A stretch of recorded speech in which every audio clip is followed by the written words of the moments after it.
कि हम जानते हैं कि 4.5 बिलियन साल पहले हमारे सौरमंडल में ग्रह बने, लेकिन एस्ट्रॉयड बेल्ट में मौजूद ये मलबा जैसा का तैसा रह गया।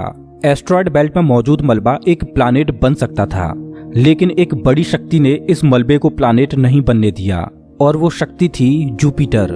जुपिटर की हाई ग्रेविटी ने एस्ट्रॉयड बेल्ट के एस्ट्रॉयड्स को प्लैनेट नहीं बनने दिया। जुपिटर हमारे सोलर सिस्टम का सबसे बड़ा प्लैनेट है और इसके ढेर सारे चंद्रमा हैं। ये इतना बड़ा है कि हमारे सोलर सिस्टम के अन्य सभी प्लैनेट्स को मिलाकर भी इतना बड़ा ग्रह नहीं बनाया जा सकता। ये है जुपिटर का ग्रेट रेड स्पॉट। ये लाल धब्बा जुपिटर की सतह पर सदियों से चला आ रहा है। ये एक विशाल तूफान है। ये रेड स्पॉट इतना बड़ा है कि इसमें 3 पृथ्वियां आ जाएं। जुपिटर एक गैसीय प्लैनेट है, इस वजह से इसकी सतह पृथ्वी की तरह ठोस नहीं है। अगर आप जुपिटर की सतह पर उतरे तो आप इसकी सतह पर खड़े नहीं हो सकते, बल्कि सीधे इसके अंदर चले जाओगे। जुपिटर जितना वायलेंट और विनाशकारी है, वहीं इसके चंद्रमा जीवन के पनपने के लिए आइडियल साबित होते हैं। जुपिटर के दर्जनों चंद्रमाओं में से एक है यूरोपा, जो कि पूरी तरह बर्फ की मोटी चादर से ढका हुआ है। वैज्ञानिक मानते हैं कि यूरोपा की सतह पर जमी हुई बर्फ के नीचे पानी तरल रूप में मौजूद है।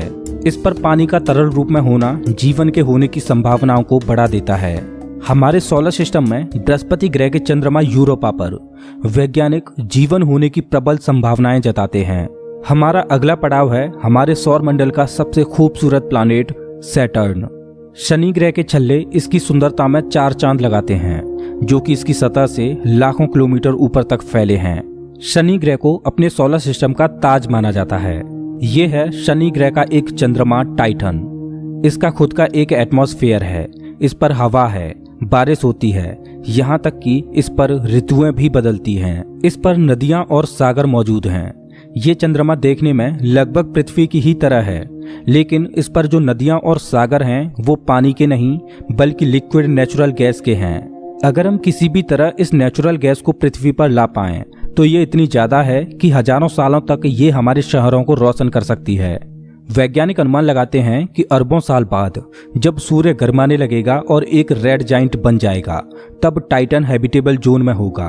उस समय टाइटन पर पृथ्वी जैसी परिस्थितियां मौजूद होंगी। इस वजह से वैज्ञानिक टाइटन को भविष्य की पृथ्वी मानते हैं। अभी